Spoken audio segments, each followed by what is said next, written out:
Hello friends, जैसे कि आपको ध्यान होगा कि गवर्नमेंट पब्लिक सेक्टर की बैंकों की और पब्लिक सेक्टर की इंश्योरेंस कंपनी का प्राइवेटाइजेशन करने के लिए अपनी रूपरेखा तैयार कर रही है। अपने बजट के भाषण के दौरान हमारे फाइनेंस मिनिस्टर जी ने भी ये कहा था कि 2 पब्लिक सेक्टर बैंकों का निजीकरण होगा और उसी के साथ एक पब्लिक सेक्टर की एक बीमा कंपनी का भी निजीकरण होगा इस साल में। और इन्हीं दोनों को 2 बैंकों को और एक पब्लिक सेक्टर की इंश्योरेंस कंपनी को बेचने के बाद गवर्नमेंट 1.7 लाख करोड़ के करीब अमाउंट इकट्ठा करेगी। और इसी को देखते हुए अभी पहले कुछ दिन पहले मीटिंग्स हुई थी जिसमें नीति आयोग ने 2 बैंकों के नाम और एक पब्लिक सेक्टर की इंश्योरेंस कंपनी का नाम गवर्नमेंट में कैबिनेट के आगे सौंपा है और इसको अभी फाइनल अप्रूवल नहीं मिली।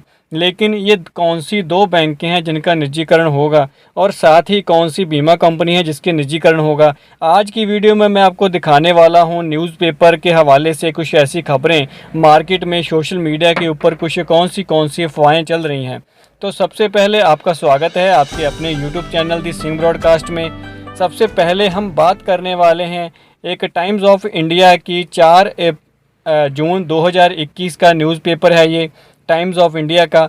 इसमें ये प्रकाशित किया गया है कि central bank and Indian overseas बैंकों को प्राइवेटाइजेशन जो कॉन्सेप्ट में उसमें शामिल किया जा सकता है। इसी के साथ Bank of India also in consultation government in discussion to finalise the plan.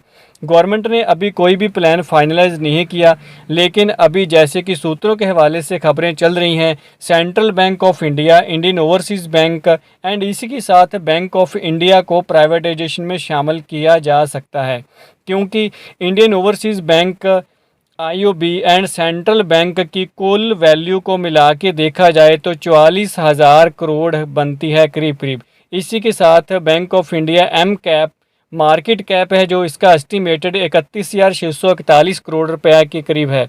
Government plan to raise around 1.7 lakh crore चाहिए गवर्नमेंट को और इन 2 बैंकों का करीब इतना बनता है। बाकी जो मार्केट कैप सेलिंग वैल्यू कितनी निकलेगी वो आगे का प्लान है। और इसके साथ ही जो दूसरी न्यूज़ है वो नीति आयोग के हवाले से एक न्यूज़पेपर डेली हंट ने ये अपने प्रकाशित की है 4 जून 2021 को। इसमें भी उन्होंने ये कहा है कि नीति आयोग ने पेश की निजीकरण की सूची, bank of Maharashtra, central bank को शीर्ष उम्मीदवार। ये 2 को नाम लिया है, bank of Maharashtra and Central Bank of India. इन्होंने बैंक ऑफ महाराष्ट्र को शामिल नहीं किया था पहले वाली न्यूज़ में, लेकिन इसमें बैंक ऑफ महाराष्ट्र का नाम भी सामने आया है। बैंक ऑफ महाराष्ट्र और सेंट्रल बैंक ऑफ इंडिया दोनों को संभावित प्राइवेटाइजेशन की सूची में शामिल किया गया है और इसी के साथ इंडियन ओवरसीज़ बैंक का नाम भी इस प्रक्रिया में आने की संभावना है। दोस्तों, इसी के साथ मैं आपको एक और न्यूज़ बता दूं कि जैसे कि पहले मर्जर हुआ था बैंकों का, स्टेट बैंक का उसकी सब्सिडरीज में हो गया था।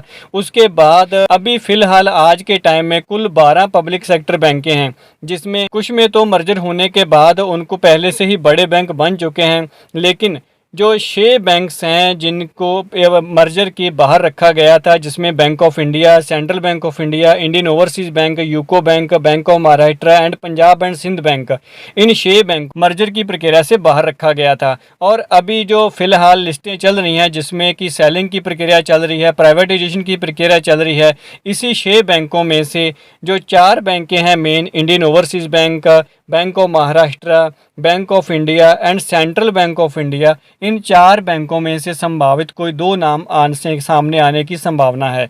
तो चलिए दोस्तों, मिलते हैं नेक्स्ट वीडियो में। जैसे ही कोई इन्फॉर्मेशन गवर्नमेंट की तरफ से लीक होती है तो आपकी तरफ हम जरूर लेके आएंगे। तो बने रहिए हमारे चैनल के साथ and also like share this video. Thank you.